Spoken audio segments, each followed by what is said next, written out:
Hay estadios que no solo existen para albergar un partido de fútbol. Hay lugares donde el ruido no es simplemente una expresión de emoción, sino una herramienta de poder, una forma de construir presión desde las gradas, una muralla invisible que rodea el campo y que se siente antes incluso de que el balón empiece a rodar. El Santiago Bernabéu es uno de esos lugares. No es solo un estadio. Es un escenario donde la historia del fútbol se ha escrito con letras mayúsculas, donde los grandes han sido coronados y donde otros, muchos otros, han sido devorados por la magnitud del momento. La arquitectura del lugar contribuye a esa sensación. Las gradas son empinadas, el público está cerca del campo, y cuando ese público decide hacer ruido, el sonido no se dispersa hacia el cielo, sino que cae como una ola sobre el césped. Es un ruido envolvente, total, que no deja espacio para el pensamiento tranquilo. Es el tipo de ambiente que puede hacer que un jugador dude, que un pase salga mal, que una decisión se tome con un segundo de retraso que resulta fatal. El Real Madrid ha construido gran parte de su leyenda sobre esa capacidad de intimidación colectiva. No es solo que el equipo sea bueno, es que el estadio también juega. La afición blanca sabe cómo funciona ese juego psicológico. Saben cuándo rugir y cuándo callar, cuándo apoyar y cuándo exigir. Y cuando llega un rival grande, cuando llega el Barcelona, cuando llega un clásico, el Bernabéu se transforma en algo más que un estadio. Se convierte en una declaración de intenciones, en un recordatorio de quién manda en ese pedazo de tierra. Entrar allí como visitante no es solo enfrentarse a 11 jugadores, es enfrentarse a 80.000 voces que te recuerdan que no eres bienvenido, que cada error tuyo será celebrado, que cada acierto será recibido con un silencio gélido o con un abucheo aún más estruendoso. El peso histórico de ese lugar no es abstracto, es concreto, medible, palpable. Se siente en el aire desde horas antes del partido. Durante décadas, ese estadio ha visto pasar a los mejores futbolistas del planeta. Ha visto a Di Stéfano construir una dinastía. Ha visto a Cruyff intentar revolucionar el fútbol español. Ha visto a Maradona con la camiseta del Barcelona intentar demostrar su valía. Ha visto a Ronaldo Nazario deslumbrar con su velocidad. Ha visto a Zidane controlar partidos con una elegancia casi irreal. Cada uno de esos jugadores tuvo su momento en ese escenario, para bien o para mal. Algunos salieron victoriosos. Otros salieron derrotados, pero todos salieron marcados por la experiencia, porque jugar en el Bernabéu no es como jugar en cualquier otro lugar. La exigencia, la presión es distinta, el nivel de escrutinio es distinto. Cada movimiento es juzgado, cada decisión es analizada, cada error es magnificado. Esa noche de 2007, el ambiente era el de siempre, quizá incluso más intenso. El fútbol español vivía en ese entonces una época de dominio compartido, de rivalidad pura, de partidos que no solo decidían campeonatos, sino que definían épocas. El Madrid y el Barcelona no eran simplemente dos equipos enfrentándose, eran dos formas de entender el juego, dos filosofías, dos maneras de construir identidad. Y en el Bernabéu, esa rivalidad se sentía con una intensidad particular. Los días previos al partido, Madrid entera hablaba del clásico. En los bares, en las oficinas, en las calles, el tema de conversación era siempre el mismo. ¿Qué formación usaría cada equipo? ¿Qué jugadores estaban en forma? ¿Qué estrategia emplearían los entrenadores? El clásico no era solo un partido. Era un evento social, una pausa en la rutina, un momento en el que todo lo demás quedaba en segundo plano. Antes del partido, las horas previas transcurrían con esa mezcla de nerviosismo y expectativa que solo los grandes partidos generan. Los jugadores del Barcelona llegaban al estadio sabiendo lo que les esperaba. Habían estado allí antes, conocían el peso de ese lugar. Sabían que desde el momento en que el autobús entrara al túnel del estadio, todo cambiaría. El ruido comenzaría a crecer, las miradas desde las gradas serían más duras y cada uno de ellos tendría que encontrar su propia forma de lidiar con esa presión. Algunos jugadores veteranos ya tenían sus rituales, sus formas de prepararse mentalmente para lo que venía. Otros, más jóvenes, intentaban ocultar sus nervios detrás de una máscara de confianza que no siempre era genuina. El viaje en autobús desde el hotel hasta el estadio es siempre un momento particular. Algunos jugadores escuchan música con los auriculares puestos, intentando aislarse del mundo exterior, creando su propia burbuja de concentración. Otros miran por la ventana, observando las calles de Madrid, viendo a los aficionados caminando hacia el estadio, algunos con camisetas blancas, otros con camisetas azulgranas. Hay quien habla con sus compañeros intentando mantener la normalidad, buscando en la conversación trivial una forma de calmar los nervios. Y hay quien simplemente se queda en silencio mirando al frente, procesando mentalmente lo que está por venir, repasando jugadas, imaginando situaciones, preparándose para la batalla. Cuando el autobús finalmente entra al túnel del estadio, el ruido cambia. De pronto estás dentro de esa bestia de concreto que es el Bernabéu. Las paredes amplifican cualquier sonido. Puedes escuchar el murmullo de la multitud que ya está tomando sus asientos. Puedes sentir la vibración que produce 80.000 personas moviéndose y hablando al mismo tiempo. Es un recordatorio constante de dónde estás, de lo que está en juego, de la magnitud del momento. Los jugadores bajan del autobús en silencio, caminan por los pasillos del estadio y cada paso los acerca más a ese campo donde todo se decidirá. Para algunos, la respuesta a ese tipo de ambientes es el desafío directo, la respuesta agresiva, el intento de imponer personalidad desde el primer minuto. Para otros es la concentración, el intento de abstraerse del ruido, de fingir que aquello es un partido más. Pero hay una tercera forma de responder a ese tipo de ambientes y es quizá la más difícil de ejecutar. Es la calma. No la calma fingida, no la indiferencia actuada, sino una calma genuina, construida sobre la certeza de que el ruido no cambia el juego, de que el fútbol se juega en el campo y no en las gradas. Esa calma es rara. Pocos jugadores la tienen. Y esa noche, uno de ellos estaba a punto de demostrarla de una forma que nadie olvidaría. Messi llegaba a ese partido con 20 años recién cumplidos. No era todavía el jugador que dominaría la década siguiente, pero ya había señales claras de lo que podía hacer. Ya había marcado goles importantes, ya había mostrado destellos de genialidad que hacían que la gente hablara de él como de algo especial. Su nombre empezaba a sonar con fuerza en las conversaciones sobre fútbol. Los que habían seguido su desarrollo en las categorías inferiores del Barcelona no se sorprendían. Ellos ya sabían. Habían visto a ese chico argentino hacer cosas imposibles desde que era un adolescente. Habían visto cómo se movía con el balón pegado al pie como si estuviera atado con un hilo invisible. Habían visto cómo leía el juego de una forma que parecía instintiva, como si entendiera patrones que para otros eran invisibles. Pero una cosa es mostrar talento en partidos normales, en encuentros de liga contra equipos menores, en noches donde la presión es manejable y los errores son perdonables. Otra cosa muy distinta es hacerlo en el Bernabéu, frente a 80.000 personas que te odian, frente a un equipo que te quiere humillar, en un momento en que el mundo entero está mirando. Esa noche no era un partido más. Era una prueba de carácter, una prueba de temple, una prueba de si ese talento era suficientemente fuerte para resistir la presión más intensa que el fútbol puede ofrecer. Y Messi lo sabía.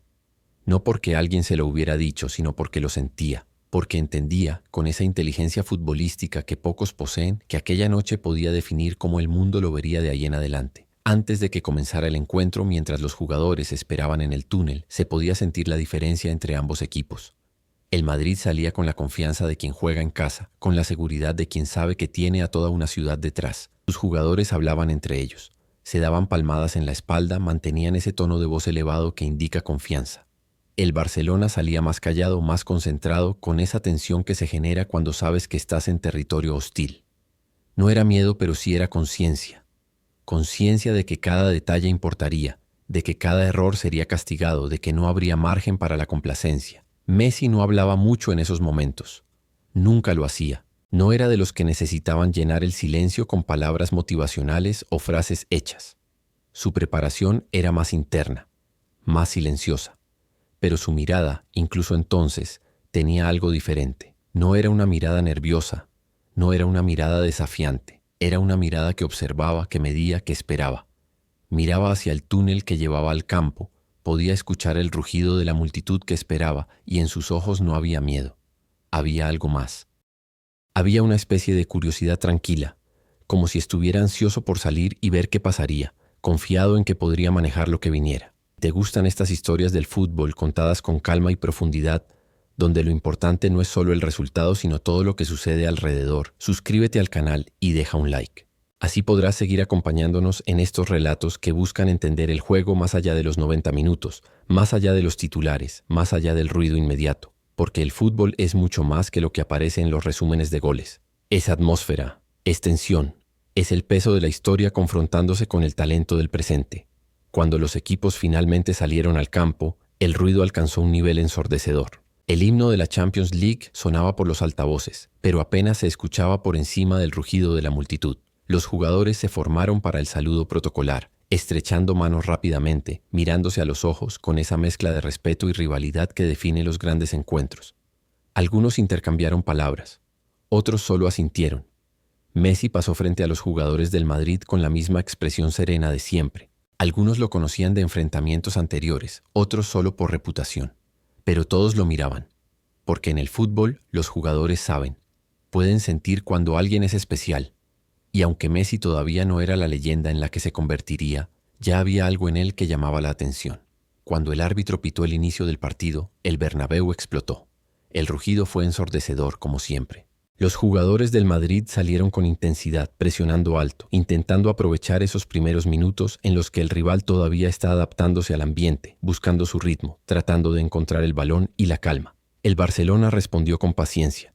No intentaron acelerar el juego artificialmente. No cayeron en la trampa de querer responder al ruido con gestos desesperados. Simplemente jugaron. Tocaron el balón, lo movieron de un lado a otro. Esperaron que el partido encontrara su ritmo natural. Los primeros 5 minutos de cualquier partido en el Bernabéu son cruciales. Es cuando la presión es más intensa, cuando el ruido es más fuerte, cuando los jugadores visitantes son más vulnerables. El Madrid lo sabe y siempre intenta aprovechar esos minutos iniciales. Esa noche no fue diferente. Salieron con todo, intentando ahogar al Barcelona con presión alta, intentando forzar errores, intentando marcar temprano y quebrar la moral del rival. Pero el Barcelona resistió. Xavi y Deco en el medio campo mantenían la calma, tocando el balón con seguridad sin apresurarse, esperando que la intensidad inicial del Madrid bajara un poco. Messi, en esos primeros minutos, apenas tocó el balón. Se movía entre líneas, buscaba espacios, pero el Madrid estaba bien organizado. La presión era alta y las oportunidades no llegaban. Cada vez que el balón llegaba a los pies de algún jugador del Barcelona en zona de creación, había inmediatamente 2 o 3 jugadores del Madrid presionando, cerrando espacios, no dando tiempo para pensar. Era el tipo de presión sofocante que puede hacer que incluso los mejores jugadores cometan errores. Pero había algo en la manera de moverse de Messi que llamaba la atención. No parecía ansioso, no parecía desesperado por tocar el balón. Simplemente esperaba. Observaba cómo el Madrid se posicionaba, cómo se movían los defensores, dónde estaban los espacios, cuándo era el momento de pedir el balón y cuándo era mejor dejarlo pasar. Era una lectura del juego que no se enseña, que no se aprende con entrenamiento. Es algo. Algunos jugadores juegan al fútbol reaccionando a lo que ven. Otros, los especiales, juegan anticipando lo que va a pasar. Ven el movimiento del defensor antes de que el defensor se mueva, antes de que el espacio se abra. Entienden el ritmo del partido de una forma que va más allá de la técnica o la velocidad. Y Messi, incluso a los 20 años, ya tenía eso. Ya entendía el juego a un nivel que pocos alcanzan en toda su carrera. A medida que el partido avanzaba, el Barcelona empezó a encontrar su juego. Los pases empezaron a fluir con más naturalidad, el balón empezó a circular más rápido y los espacios empezaron a aparecer. La presión inicial del Madrid empezó a bajar, no porque dejaran de correr, sino porque el Barcelona empezó a encontrar las soluciones. Un pase aquí, un movimiento allá, una rotación de posiciones que generaba dudas en la defensa rival. El fútbol de alto nivel es así. Son ajustes milimétricos que van cambiando el curso del partido de forma casi imperceptible. Pero esos ajustes existen, y los equipos que saben identificarlos y aprovecharlos son los que terminan ganando los partidos importantes. Messi empezó a tocar más el balón. Primero fueron toques simples, pases cortos, nada espectacular. Pero cada vez que el balón llegaba a sus pies había un pequeño cambio en el estadio. El ruido no desaparecía, pero sí cambiaba de tono. Se volvía más tenso, más alerta. La gente sabía que algo podía pasar. Los defensores del Madrid también lo sabían. Se acercaban más rápido cuando él tenía el balón, intentaban cerrarle los ángulos, no le daban espacio para girar. Pero Messi no necesitaba mucho espacio, 2 metros le bastaban. Un pequeño hueco entre 2 defensores era suficiente para filtrar un pase, para cambiar el ritmo del ataque, para crear peligro. Hubo un momento alrededor del minuto 20 en el que Messi recibió el balón en el centro del campo, rodeado de 3 jugadores del Madrid. Era el tipo de situación donde la mayoría de los jugadores buscarían el pase seguro hacia atrás, donde proteger el balón y mantener la posesión sería la opción más lógica. Pero Messi no hizo eso. Controló el balón con el interior del pie, hizo una finta corporal hacia la derecha. El defensor más cercano dio un paso en esa dirección y Messi salió hacia la izquierda en una fracción de segundo. El segundo defensor intentó cerrarle el paso, pero Messi tocó el balón entre sus piernas y aceleró. El tercer defensor intentó agarrarlo de la camiseta, pero Messi ya estaba fuera de su alcance. De pronto había espacio. De pronto, el Barcelona estaba en ataque. De pronto, el Bernabéu se puso de pie, no para celebrar, sino porque algo en el aire cambió. Algo les dijo que aquella noche podía ser diferente. La jugada no terminó en gol. Un defensor logró recuperar posición y despejar el balón al córner. Pero no importaba. Lo importante no fue el resultado de esa jugada en particular, sino lo que representó. Fue una declaración de intenciones. Fue Messi diciéndole al estadio sin palabras que no tenía miedo, que podían gritar todo lo que quisieran, que podían intentar intimidarlo, que podían marcar con 3 jugadores si querían. No importaba. Él iba a jugar su juego. Él iba a hacer lo que sabía hacer. Y nadie lo iba a detener. El primer gol llegó en un momento en el que el partido parecía estar equilibrado. El Madrid había tenido un par de ocasiones, el Barcelona había respondido con posesión del balón. Era el tipo de partido que podía irse para cualquier lado. El ambiente en el estadio era tenso. Los aficionados del Madrid alentaban a su equipo con esa mezcla de ansiedad y esperanza que caracteriza a los grandes partidos. Sabían que su equipo estaba bien, que estaban compitiendo de la igual, pero también sabían que el Barcelona era peligroso, que tenían jugadores capaces de cambiar el partido en cualquier momento. El gol no fue producto de una jugada ensayada, no fue el resultado de una presión sostenida. Fue uno de esos goles que nacen de la lectura del juego, de la capacidad de anticipar lo que va a pasar un segundo antes de que pase. El Barcelona recuperó el balón en su propio campo, Xavi lo controló y miró hacia adelante. Vio a Messi haciendo un movimiento diagonal hacia el centro, pidiendo el balón con un gesto sutil de la mano. El pase fue perfecto, rastrero, con la velocidad justa. Messi lo recibió de espaldas al arco, a unos 30 metros de la portería. Había 2 defensores cerca, pero no lo suficientemente cerca. Lo que pasó en los siguientes 5 segundos es algo que se estudiaría después en academias de fútbol, en análisis tácticos, en videos de YouTube vistos millones de veces. Messi controló el balón con la zurda, un control suave que dejó el balón perfectamente posicionado para el siguiente toque. En el mismo movimiento giró sobre sí mismo, usando su cuerpo para proteger el balón del defensor que se acercaba por detrás. El defensor intentó meter la pierna, pero Messi ya había completado el giro. Ahora estaba de frente al arco, y en ese momento vio el espacio. No era un espacio grande, era apenas una línea entre 2 defensores, un pequeño corredor que se abría y se cerraba en fracciones de segundo. La mayoría de los jugadores no habrían visto ese espacio, y los pocos que lo habrían visto probablemente habrían dudado un segundo, el tiempo suficiente para que el espacio desapareciera. Pero Messi no dudó. Su cerebro procesó la información, calculó las distancias, evaluó las opciones y tomó una decisión. Todo en menos de medio segundo. Aceleró. El primer toque fue hacia adelante, empujando el balón dentro de ese corredor estrecho. El segundo toque fue para recoger el balón al otro lado de los defensores. El tercero fue para volver a acelerar, porque ahora los defensores intentaban recuperar posición. De pronto, en apenas 3 toques, Messi estaba dentro del área. El portero Casillas salió de su línea, leyendo el peligro, intentando achicar el ángulo. Era una decisión correcta, la decisión que cualquier buen portero habría tomado en esa situación. Pero Messi ya sabía que el portero iba a salir. Ya lo había anticipado. Cuando Casillas se lanzó hacia adelante, Messi tocó el balón suavemente hacia un lado, esquivando al portero con una facilidad que parecía casual, casi irrespetuosa en su simplicidad. Y con el arco vacío frente a él, empujó el balón mansamente hacia la red. El Bernabéu enmudeció. No fue un silencio total, porque 80.000 personas no pueden callarse de golpe. Algunos todavía gritaban, algunos protestaban reclamando un offside que no existió, algunos simplemente no podían procesar lo que acababan de ver. Pero el silencio estaba ahí. Era un silencio incómodo, un silencio que se notaba, un silencio que contrastaba brutalmente con el rugido que había llenado el estadio apenas segundos antes.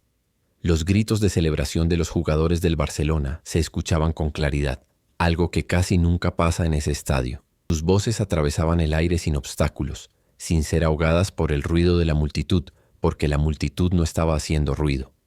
Messi no celebró demasiado. Levantó los brazos. Sus compañeros lo abrazaron.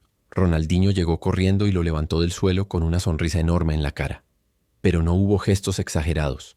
No hubo provocación. No hubo celebración hacia las gradas.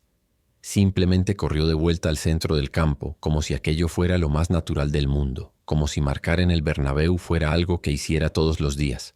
Y quizá en su cabeza lo era. Quizá para Messi no había diferencia entre el Bernabéu y cualquier otro estadio.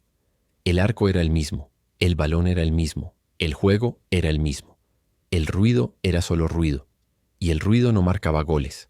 La gente en las gradas se miraba entre sí, con esa mezcla de sorpresa e indignación que aparece cuando algo que no debía pasar acaba de pasar. Algunos negaban con la cabeza, incrédulos. Otros miraban hacia el campo con una expresión de preocupación creciente, porque este no era un gol de suerte, no era un error defensivo, no era un rebote fortuito.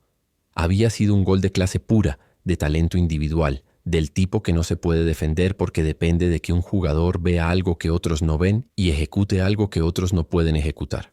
El Madrid respondió como suelen responder los grandes equipos cuando reciben un golpe en su casa, con rabia, con orgullo, con la determinación de quien no puede permitirse perder en su propio estadio. La presión volvió a subir, el juego se volvió más intenso, más físico. Los jugadores del Madrid empezaron a entrar más fuerte en las divididas, a reclamar más, a mostrar esa agresividad controlada que caracteriza a los equipos que saben que están en problemas y necesitan reaccionar rápido.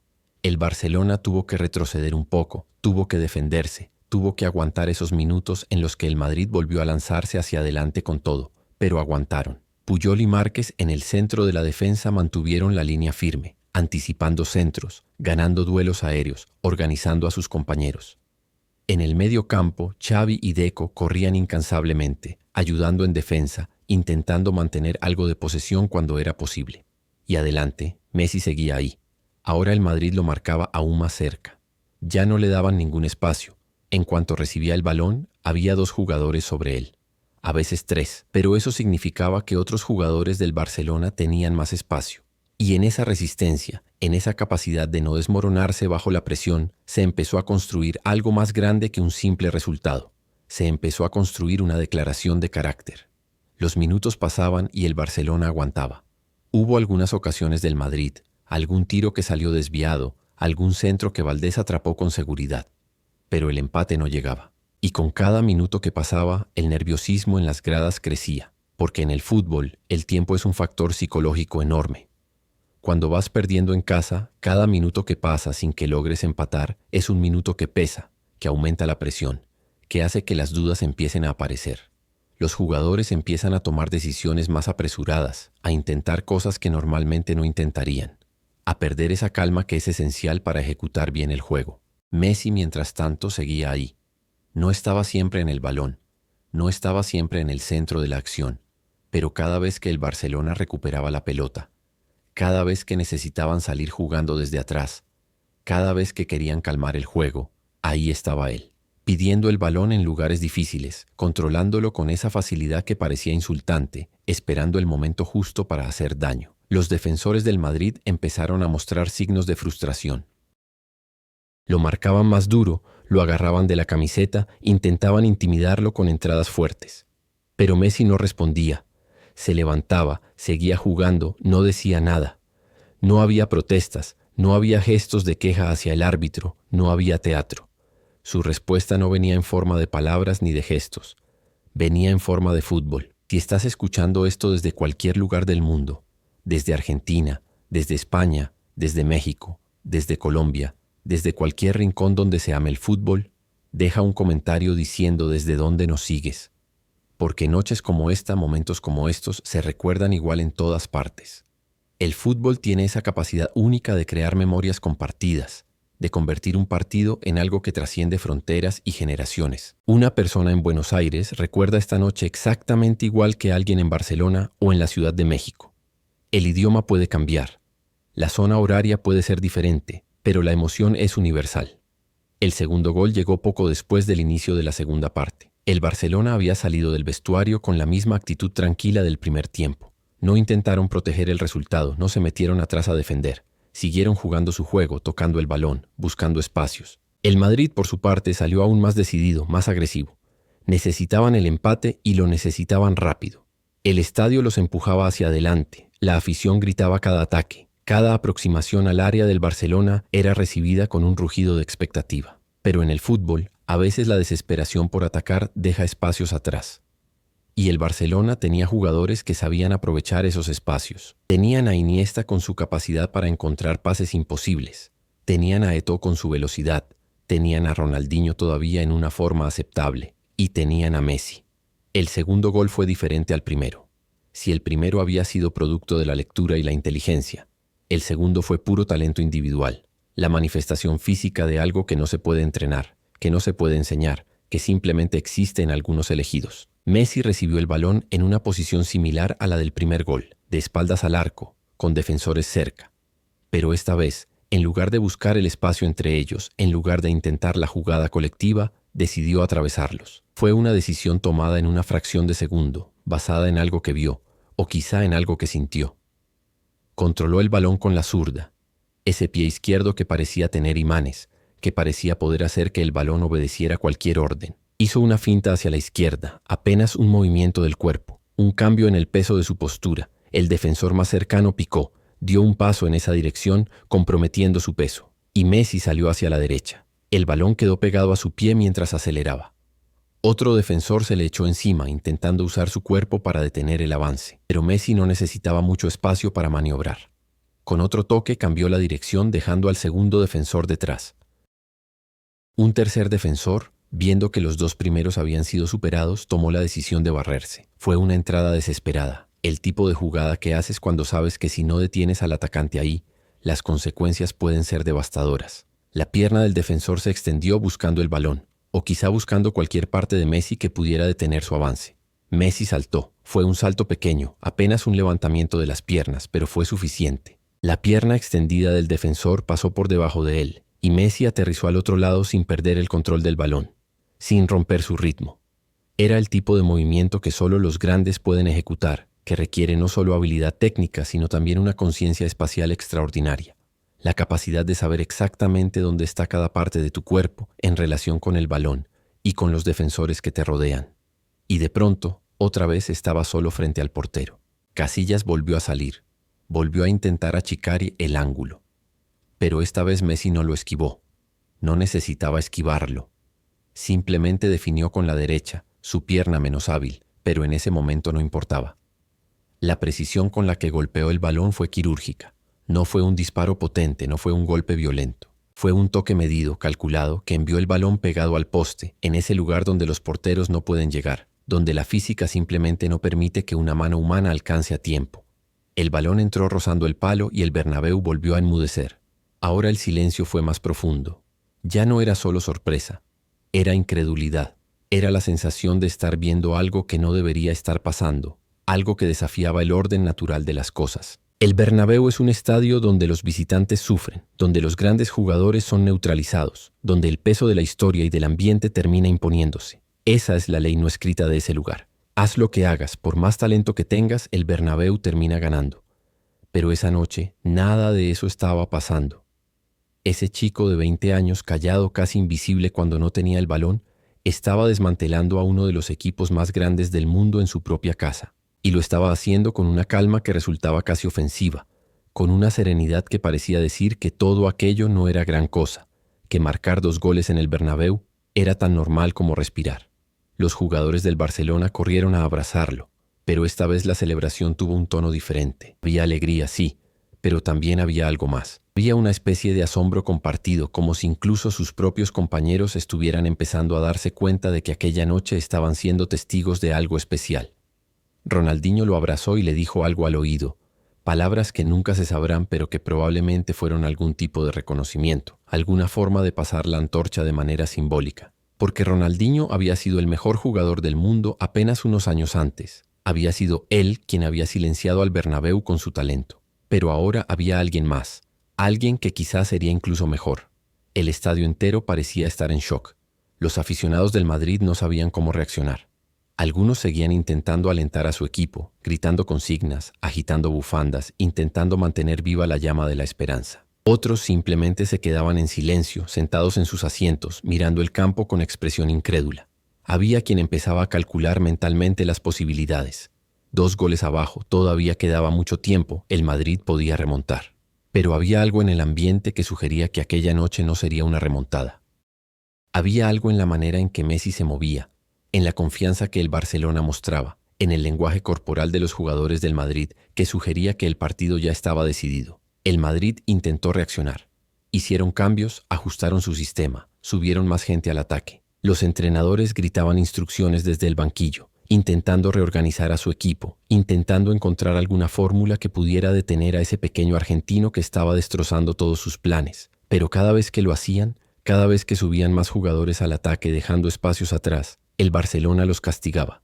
Y en el centro de ese castigo estaba siempre la misma figura: Messi. No es que jugara solo. El fútbol nunca es solo un jugador. Xavi estaba ahí, dictando el ritmo del juego con su precisión milimétrica, encontrando pases que otros ni siquiera veían.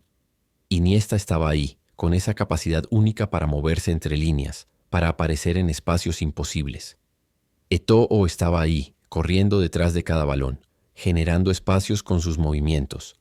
Ronaldinho, aunque ya no era el jugador dominante que había sido, todavía tenía momentos de brillantez. El Barcelona tenía un equipo lleno de talento, un equipo que había sido diseñado para jugar un fútbol hermoso, un fútbol que priorizaba la posesión, el toque, la construcción paciente. Pero esa noche algo había cambiado. Esa noche todos miraban a ese chico de 20 años y entendían que estaban viendo algo especial, algo que no se ve todos los días, algo que quizá no volverían a ver en mucho tiempo. Había una sensación en el aire, entre los jugadores, entre los entrenadores, entre los periodistas en la tribuna de prensa, entre los pocos aficionados del Barcelona que habían hecho el viaje a Madrid. La sensación de que estaban siendo testigos de un nacimiento, el nacimiento de algo grande, el nacimiento de alguien que cambiaría el fútbol para siempre. El tercer gol llegó cuando ya casi nadie lo esperaba. El partido estaba en ese punto donde el resultado parece decidido, pero todavía queda tiempo en el reloj. El Madrid seguía intentando atacar, pero con menos convicción, con menos fe. Sus movimientos eran más mecánicos, más obligados. El Barcelona controlaba el balón con paciencia, sin prisa, sabiendo que el tiempo jugaba a su favor. Cada pase que completaban era un segundo menos en el reloj. Cada segundo menos era un paso más cerca de una victoria que empezaba a parecer histórica. Y entonces Messi volvió a recibir el balón. Esta vez fue más atrás, casi en el centro del campo. Había espacio adelante porque el Madrid, en su desesperación por buscar el descuento, había subido a casi todo el equipo. La defensa estaba alta, apostando a recuperar el balón rápido y no dar opciones de contragolpe. Era una estrategia arriesgada, el tipo de decisión que tomas cuando el tiempo se acaba y no tienes nada que perder. Pero contra Messi era una estrategia suicida. Controló el balón y miró hacia adelante. Vio el espacio y aceleró. Un defensor intentó seguirlo, pero Messi ya había cambiado de velocidad. Toque, otro cambio de dirección, y el defensor quedó atrás. Un segundo defensor se acercó por el costado, intentando cerrarle el camino hacia el arco. Messi amagó hacia el centro, el defensor mordió el amague y Messi salió por la banda. El balón seguía pegado a su pie izquierdo como si estuviera atado por un hilo invisible. Era casi hipnótico ver cómo lo controlaba. Cómo podía correr a máxima velocidad sin perder nunca el dominio del balón. Un tercer defensor apareció, el último hombre, la última barrera entre Messi y el portero. Era Cannavaro, defensor del año apenas un año antes, uno de los mejores defensores de su generación. Si alguien podía detener a Messi en ese momento era él. Tenía la experiencia, tenía la técnica, tenía la inteligencia táctica. Pero esa noche, nada de eso importó. Messi ni siquiera intentó hacer algo complicado. Simplemente tocó el balón hacia un lado con la parte externa del pie, un toque suave que apenas desvió la trayectoria del balón, pero que fue suficiente para sacarlo del alcance de Cannavaro. El defensor se estiró, intentó meter la pierna, pero el balón ya no estaba ahí. Y otra vez, increíblemente, Messi estaba solo frente a Casillas. El portero, ya sin opciones, sin trucos que intentar, simplemente esperó. Messi no lo esquivó esta vez. No intentó nada sofisticado. Definió con la zurda, colocando el balón al otro palo, lejos del alcance del portero. Casillas se lanzó, su mano se extendió todo lo humanamente posible, pero no fue suficiente. El balón entró y el Bernabéu dejó de hacer ruido. Esta vez el silencio fue casi total. Ya no había sorpresa, ya no había indignación. Solo había una especie de resignación aturdida. Algunos aficionados empezaron a levantarse de sus asientos y a caminar hacia las salidas. No podían soportar seguir viendo lo que estaba pasando. Otros se quedaron, no porque quisieran, sino porque simplemente no podían procesar lo que acababan de ver. 3 goles. Un chico de 20 años acababa de marcar 3 goles en el Santiago Bernabéu. Un hat-trick en uno de los estadios más difíciles del mundo. Y no cualquier hat-trick. 3 goles que habían sido cada uno una obra maestra individual, 3 manifestaciones de un talento que parecía de otro planeta. Pero quizá lo más notable no fueron los goles en sí mismos, sino algo más sutil, algo que solo los que entienden realmente el fútbol podían apreciar. Había respeto en ese silencio.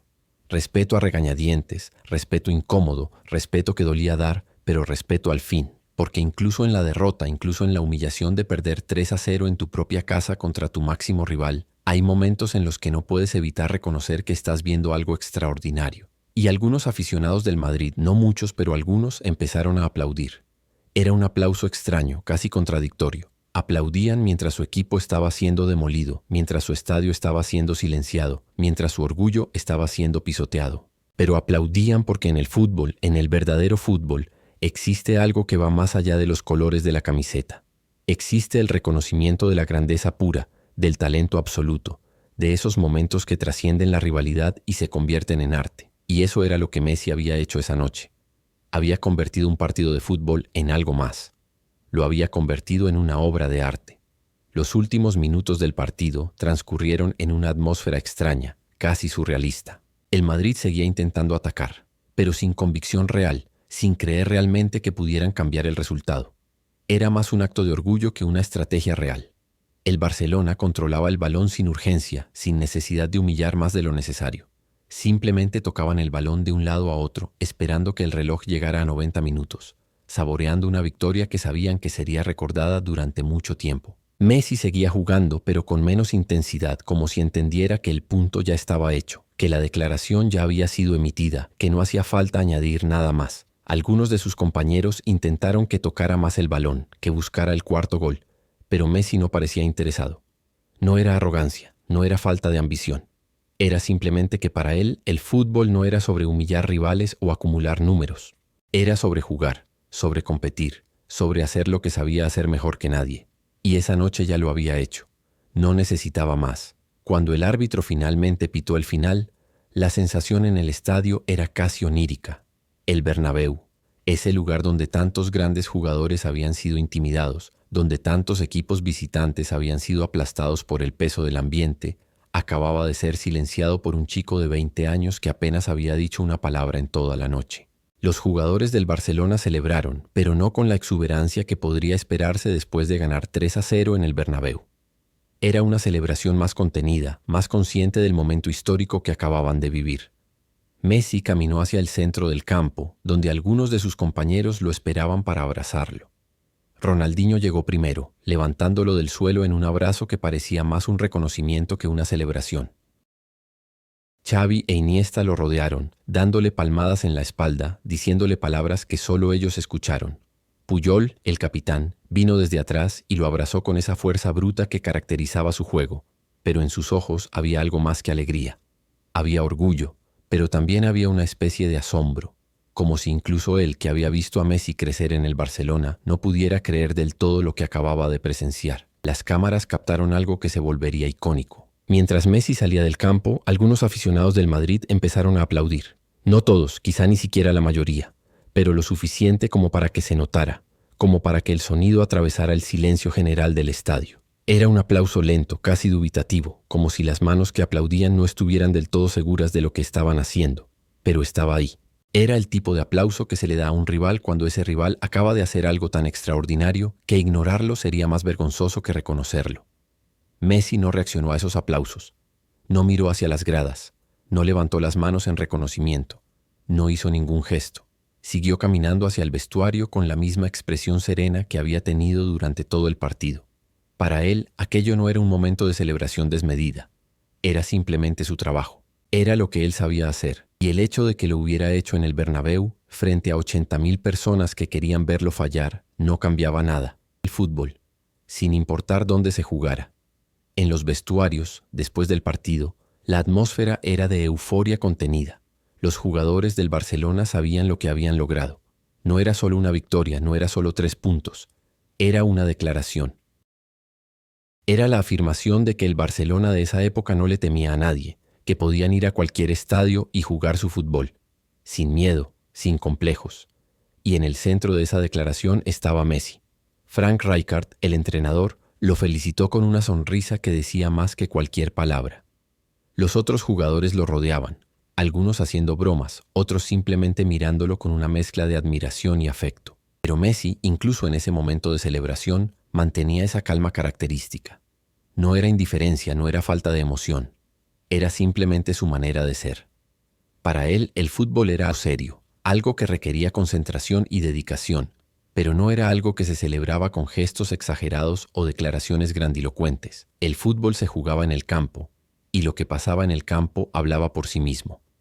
No hacía falta añadir palabras. En los días siguientes, los periódicos españoles, tanto en Madrid como en Barcelona, dedicaron páginas enteras a aquella noche. Las portadas mostraban imágenes de Messi con el balón, de los defensores del Madrid intentando detenerlo sin éxito, de Casillas recogiendo el balón de su red por tercera vez. Los titulares variaban, pero todos apuntaban a la misma conclusión. Algo extraordinario había pasado.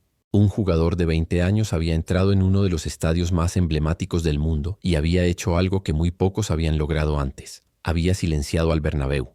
Los análisis tácticos intentaban explicar cómo había sucedido. Hablaban de los espacios que el Madrid había dejado, de las decisiones tácticas que no funcionaron, de los errores individuales de los defensores, pero todos esos análisis, por más detallados que fueran, se sentían insuficientes, porque lo que Messi había hecho esa noche no se podía explicar completamente con táctica o con análisis de jugadas.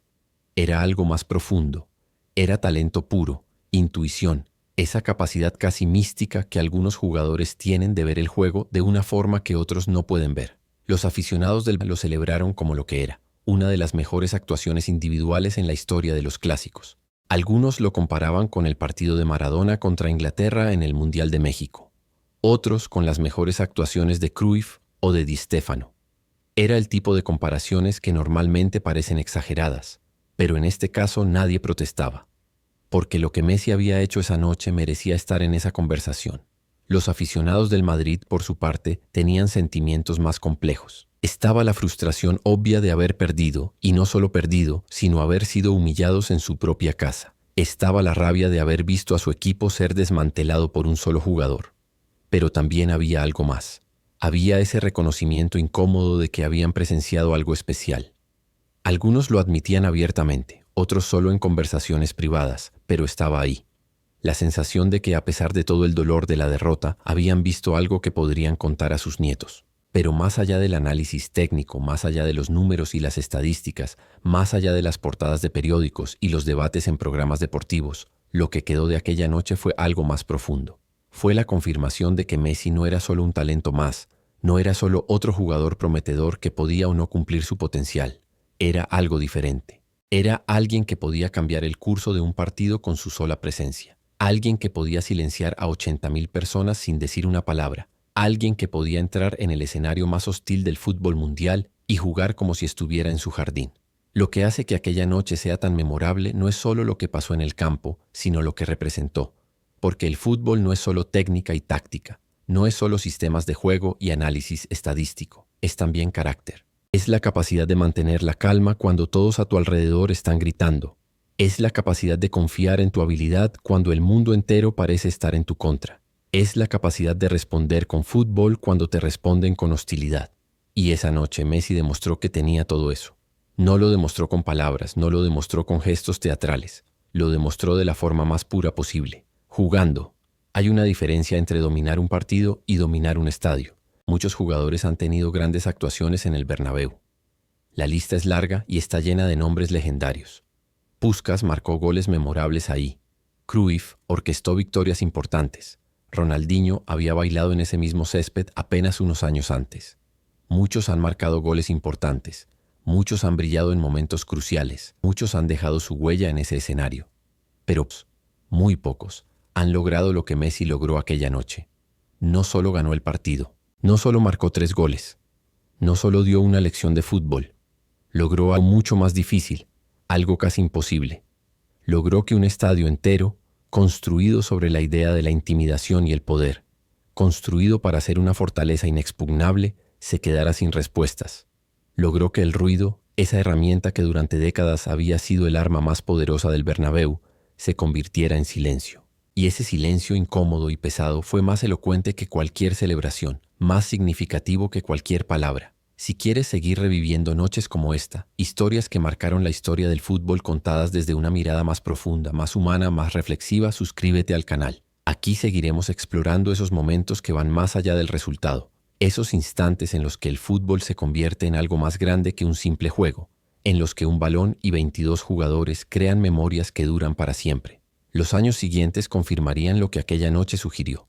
Messi volvería al Bernabéu muchas veces más. Algunas de esas veces ganaría, otras perdería. Marcaría más goles en ese estadio, muchos más. Tendría más actuaciones memorables, más tardes y noches en las que recordaría al mundo por qué era especial. Se convertiría en el máximo goleador en la historia de los clásicos.